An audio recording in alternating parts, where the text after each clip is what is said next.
Hi, everyone. This is episode 1 of Is the Millennial Kingdom, and or Heaven vegan? Does Paul contradict Yahweh in this respect? We'll take a look. All right, so what does Paul teach in Romans 14:1-2? It reads in the King James, Him that is weak in the faith receive ye, but not to doubtful disputations. For one believes that he may eat all things, another who is weak eats herbs. That's what Paul says. And if you go to the Mount See, it really means eats only vegetables. Now, clearly what Paul is saying, he's putting down as weak in the faith those who eat vegetables. So it's not an issue of weak physically, but weak in their faith. They're not strong in their faith. If they had a strong faith, they would know they can eat meat, but they're weak in their faith, so they eat vegetables. So while he's going to claim that you shouldn't judge one another, he's just condemned those people who eat vegetables to being weak in their faith. Ironically, he's going to be completely wrong. And I'm not saying this because I'm vegan, and I just want to be upfront. I am vegan, and I became vegan mostly for health reasons. That's what my research showed me. But it also turned out when I found out, hey, the law says you shouldn't eat meat with the blood in it, and I found out why that's so, because the blood is toxic element, and a lot of other issues. So it just worked out.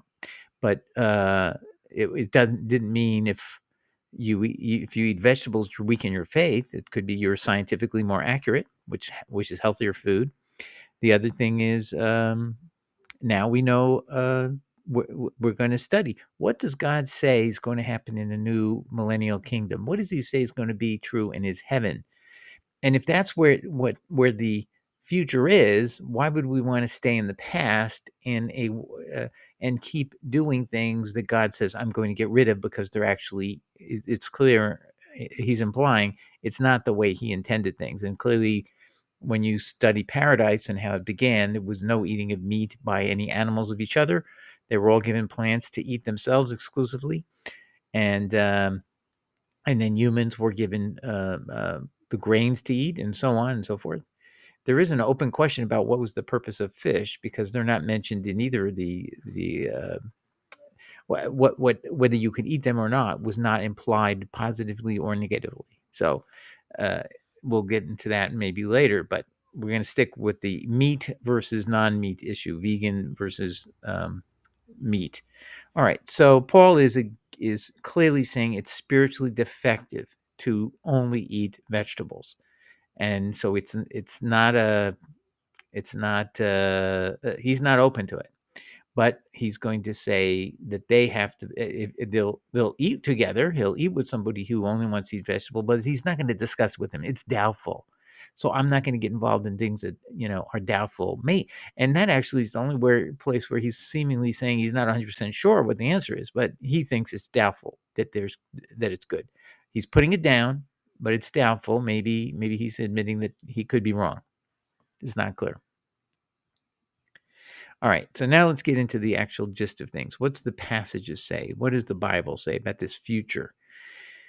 So this is the promise of salvation to the Gentiles. I've mentioned this many times before in Isaiah 56, and this is something ironically the alleged apostle to the Gentiles doesn't even know about this. So strange.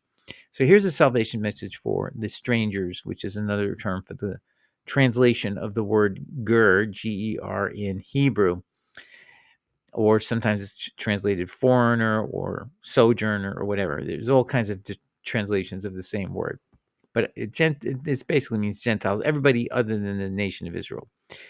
Neither let the son of the stranger that has joined himself to the Lord Yahweh speak, saying, Yahweh has utterly separated me from his people. Neither let the eunuch say, behold, I am a dry tree. Skip, skip, skip. The sons of the stranger, that's again, who are they? The Gentiles, that join themselves to Yahweh to serve him and to love the name of Yahweh, to be his servants, everyone that keeps the Sabbath from polluting it and take holds of my covenant. So who are the people who are going to be blessed?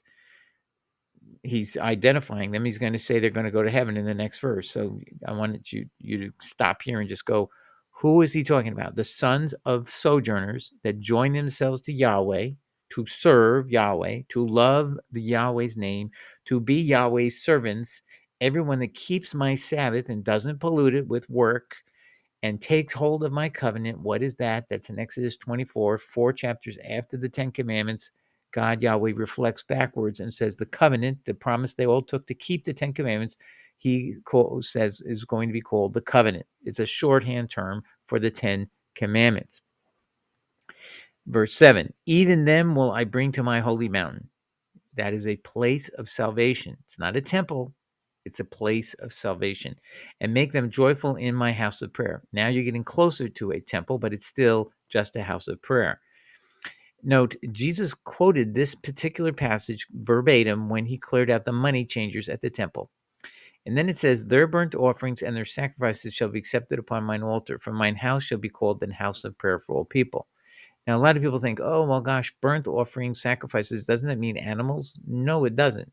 Not necessarily. You can take other things and burn them. You can do burnt offerings of grain and other substances. And so we can't say this only means animal sacrifices. Okay, so this goes back to the story of Gideon. A slaughter offering of a young goat and unleavened bread is consumed by fire sent from heaven. Now, that's Wikipedia's reference to it, but there's a more miraculous aspect to it. It's actually God's angel. He sends a messenger angel to come down, and this is a miraculous consumption by fire of the unleavened bread as well as the animal portion. So let's take a look and read the passage, and so not take this stripped down version that Wikipedia gives us. Verse 21. Then Yahweh's angel stretched out the end of the staff that was in his hand and touched the meat and the unleavened cakes, and fire went up out of the rock and consumed the meat and the unleavened cakes. Then Yahweh's angel departed out of his sight. Judges 6, verse 21, KJV. So please notice that is an angel from heaven coming down and destroying and consuming by fire the unleavened cakes. So a burnt offering, a sacrifice is equally valid if it's unleavened cakes, just to show you as an example. And the proof in the pudding is this isn't something made up by Moses.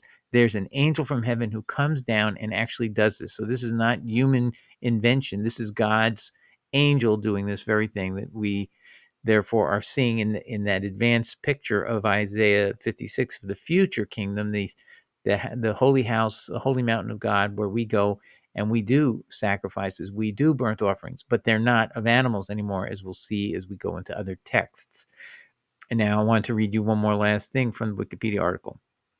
Modern scholarship, that's the heading.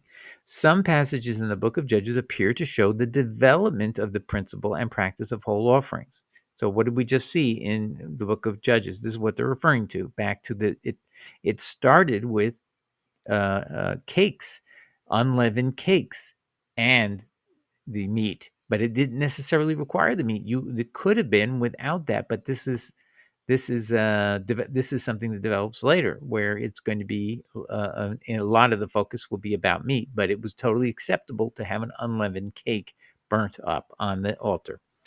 And it says right here, what's the proof of the pudding? In the story of Gideon, which is what we were just reading, a slaughter offering of a young goat and unleavened bread is destroyed when the fire sent from heaven consumes it. And again, it's the fire of the angel who's sent from heaven. And so the Wikipedia always wants to remove and strip out the miraculous. Okay, the miraculous tells you certain things are right and just if there was any dispute.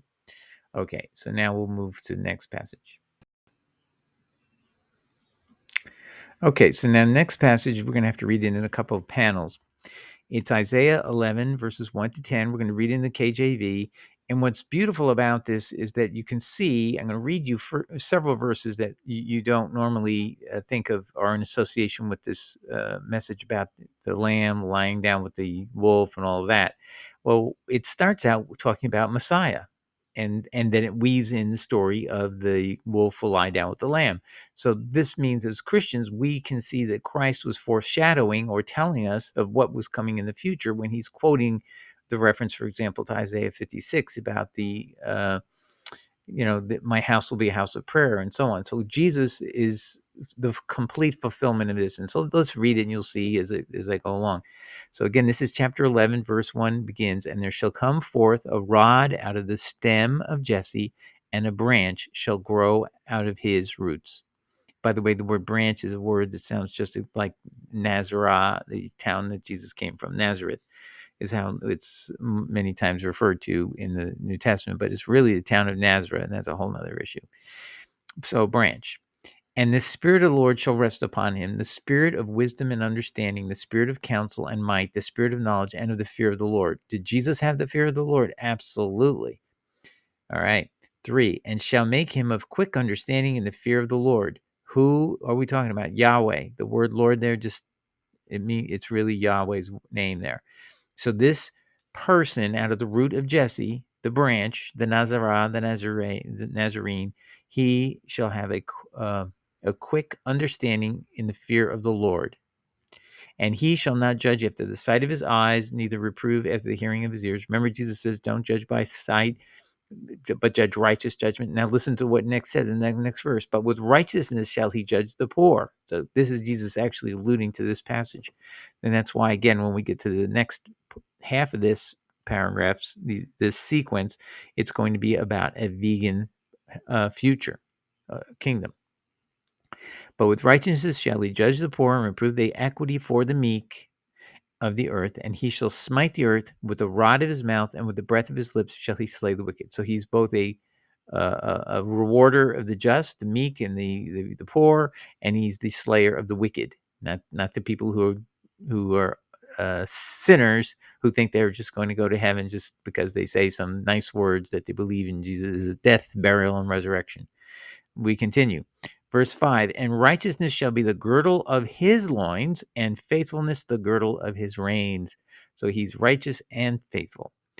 Then now we get to the vegan future that we're promised here. The wolf also shall dwell with the lamb, and the leopard shall lie down with the kid, and the calf and the young lion, and the fatling together, and a little child shall lead them. So the animals are no longer aggressive, and little children can play with them and lead them along. And it continues. Let's read the next slide. And the cow and the bear shall feed, their young ones shall lie down together, and the lion shall eat straw like the ox. So no longer will the lion be eating meat itself.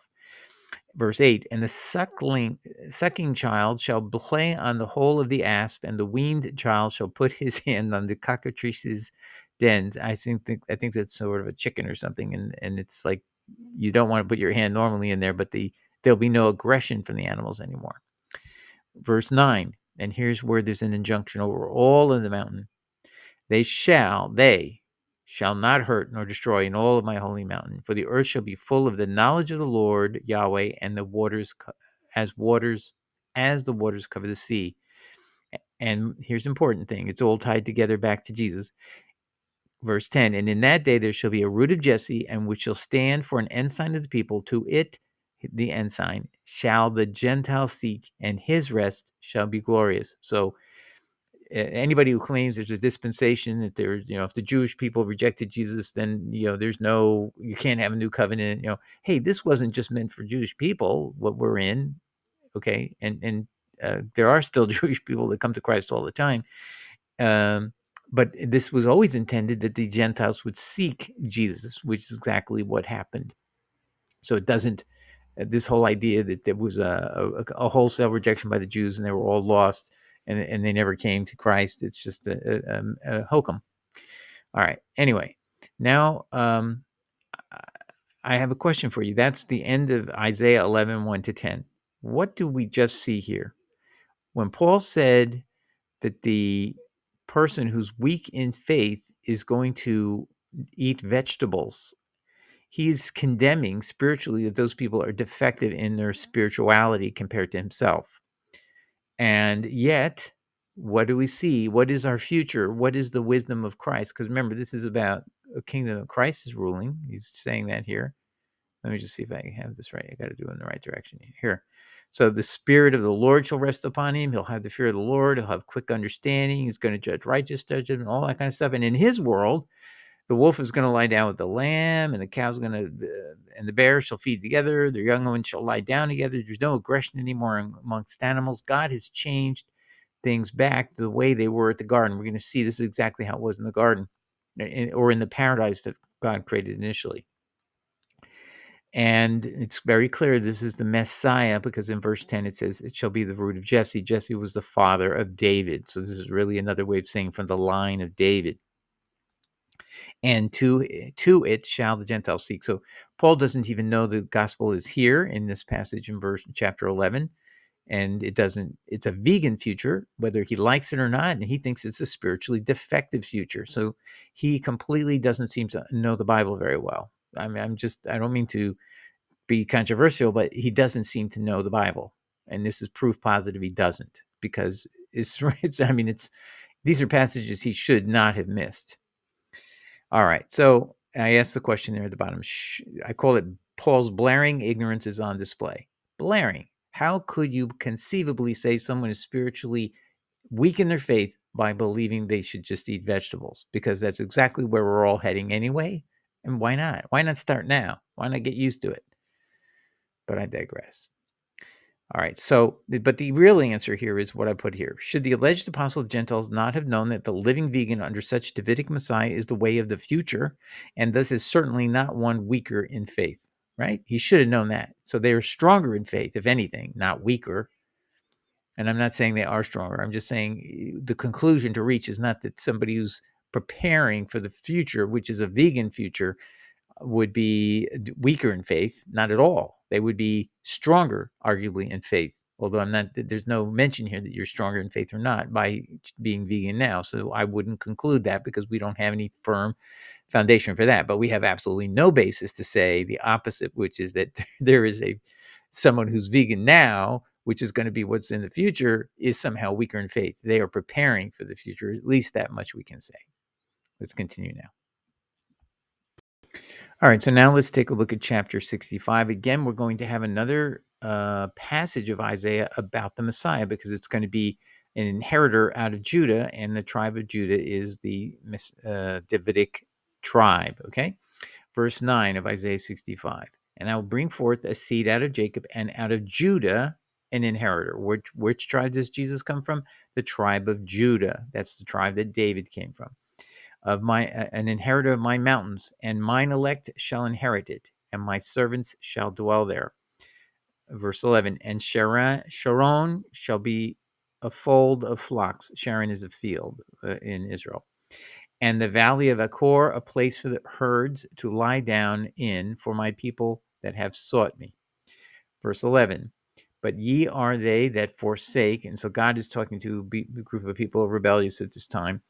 For you are they that forsake Yahweh, that forget my holy mountain, that prepare a table for the troop, and that furnish the drink offering unto that number. So these people that he's saying have forsaken him are involved in doing things with a troop of people and doing drink offerings with these people, and they're basically involved in pagan revelry.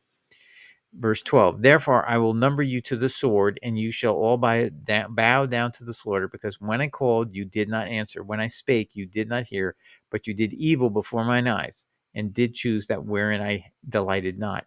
Now, are they going to hell because they were non-believers? No. Are they? That's not why he's doing it. It's saying you're doing things that I do not delight in. You do evil. So God is very clear why he sends people to hell, for doing evil, not for simply, not believing in him or the death, burial, and resurrection of his son to come, or any of these things. Belief is never even a factor. It's about what kind of life are you living? Are you doing good or evil? Are you helping bad people? And that was really what was going on in chapter 65. There's more. We'll read the next panel, verse 13 of chapter 65 of Isaiah. Therefore, thus says the Lord Yahweh, behold, my servant shall eat, but ye shall be hungry. And he's talking to the bad people. Behold, my servant shall drink, but you shall be thirsty. Behold, my servant shall rejoice, but you shall be ashamed. Again, these people do evil. Verse 14, behold, my servant shall sing for joy of heart, but you shall cry for sorrow of heart, and shall howl for vexation of spirit.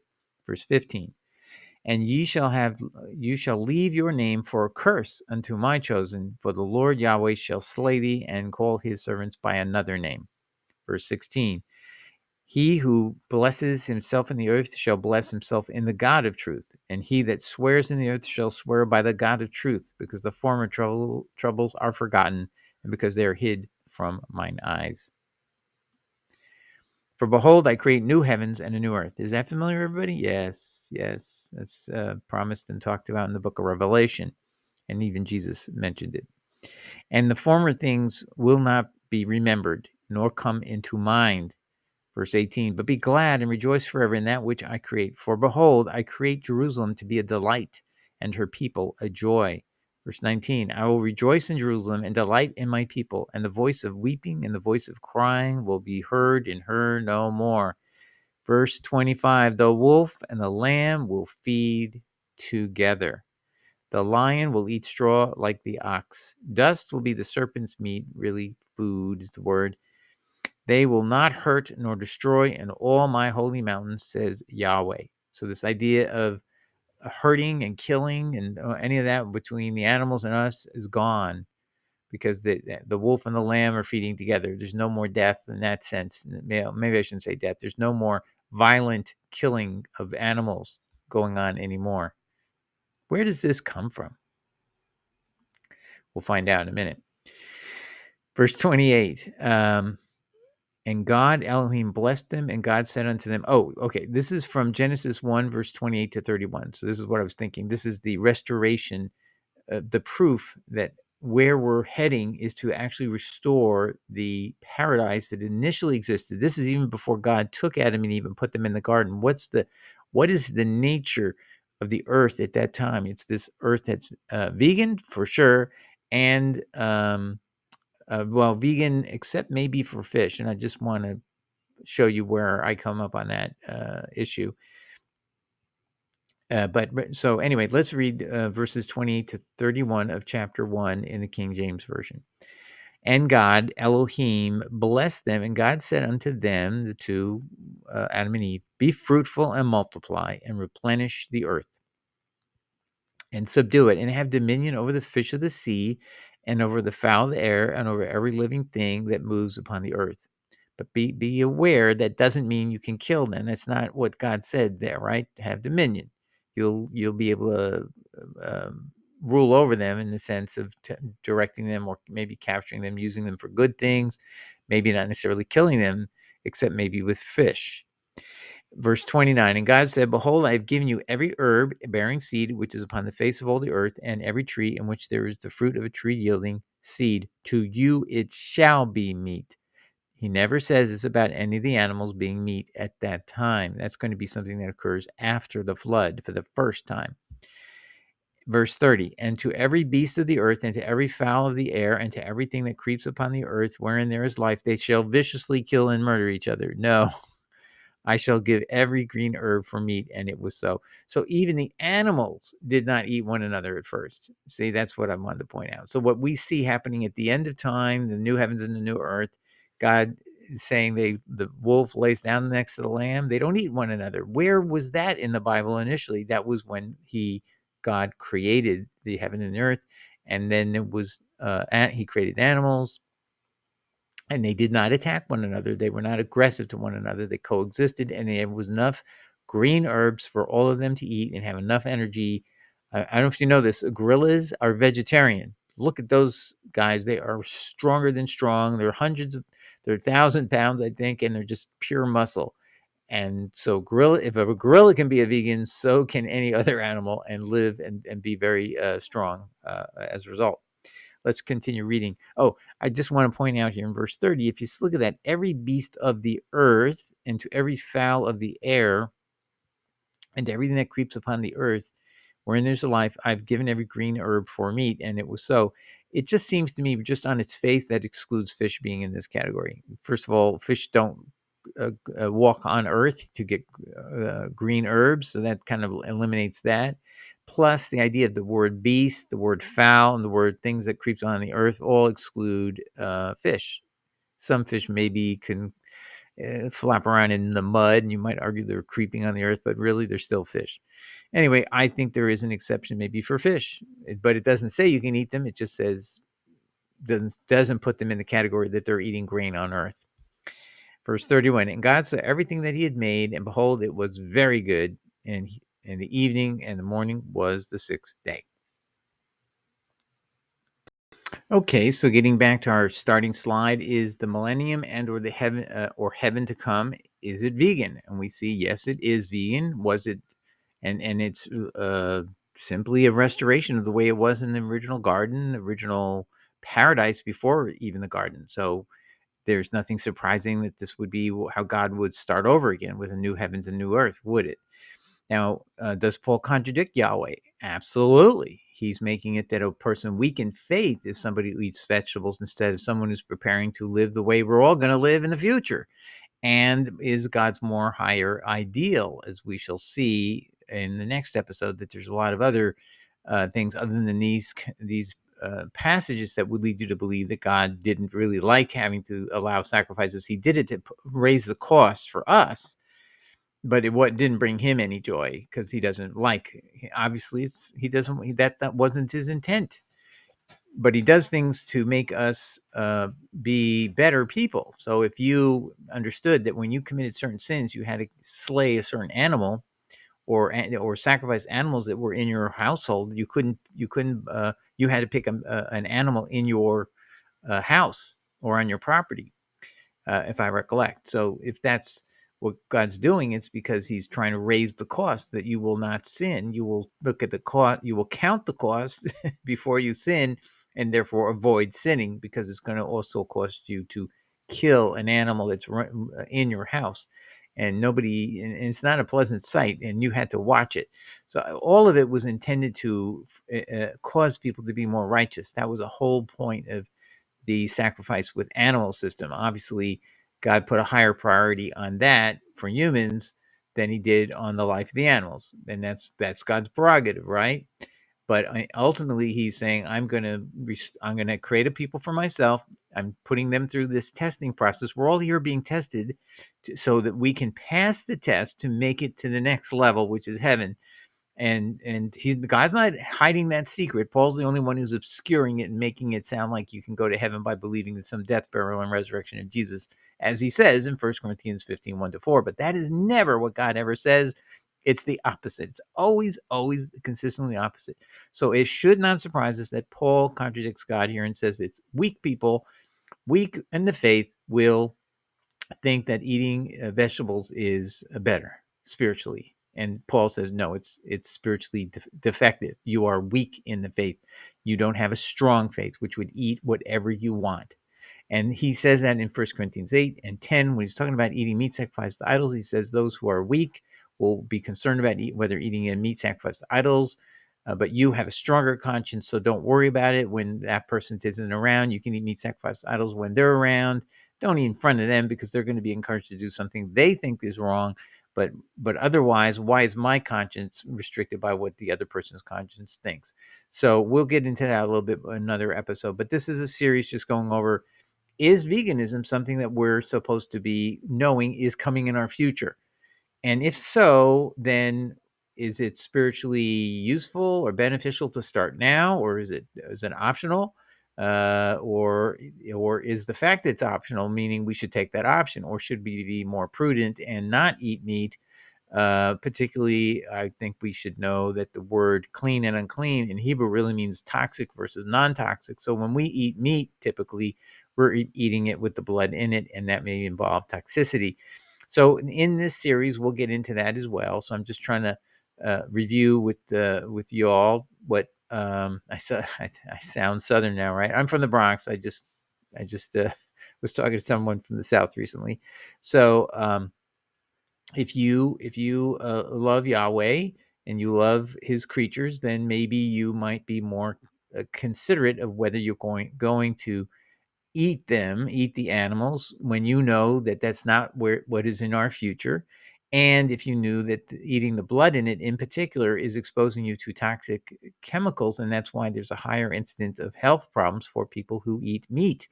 than there are for people who are vegan, and that the evidence is conclusive when you study the people who are known as the Seventh-day Adventists, who have been culturally very strong vegans, and their health and longevity is far superior to the general populace. So it's an unquestioned fact just from that one little group, and that's from our era, from our communities.